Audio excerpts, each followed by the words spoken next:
நம்மை நடத்தி செல்வது எது? அன்றியும் மாம்சத்தின்படி நடக்கிறவர்கள் மாம்சத்துக்குரியவர்களை சிந்திக்கிறார்கள், ஆவியின்படி நடக்கிறவர்கள் ஆவிக்குரியவர்களை சிந்திக்கிறார்கள். மாம்ச சிந்தை மரணம், ஆவியின் சிந்தையோ ஜீவனும் சமாதானமாம். எப்படி என்றால், மாம்ச சிந்தை தேவனுக்கு விரோதமான பகை. அது தேவனுடைய நியாயப்பிரமாணத்துக்கு கீழ்ப்படியக்கூடாமலும் இருக்கிறது. மாம்சத்துக்கு உட்பட்டவர்கள் தேவனுக்கு பிரியமாய் இருக்க மாட்டார்கள். தேவனுடைய ஆவி உங்களில் வாசமாயிருந்தால் நீங்கள் மாம்சத்துக்கு உட்பட்டவர்களாய் இராமல் ஆவிக்கு உட்பட்டவர்களாய் இருப்பீர்கள்.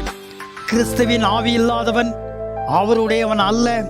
மேலும் கிறிஸ்து உங்களில் இருந்தால் சரீரமானது பாவத்து நிமித்தம் மரித்ததாயும் ஆவியானது நீதி நிமித்தம் ஜீவன் உள்ளதாயிருக்கும்.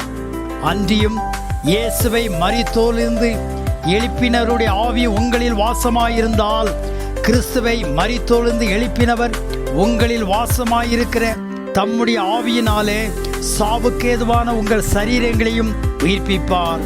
ஆகையால் சகோதர சகோதரிகளே, மாம்சத்தின்படி பிழைப்பதற்கு நாம் மாம்சத்துக்கு கடனாளிகள் அல்ல.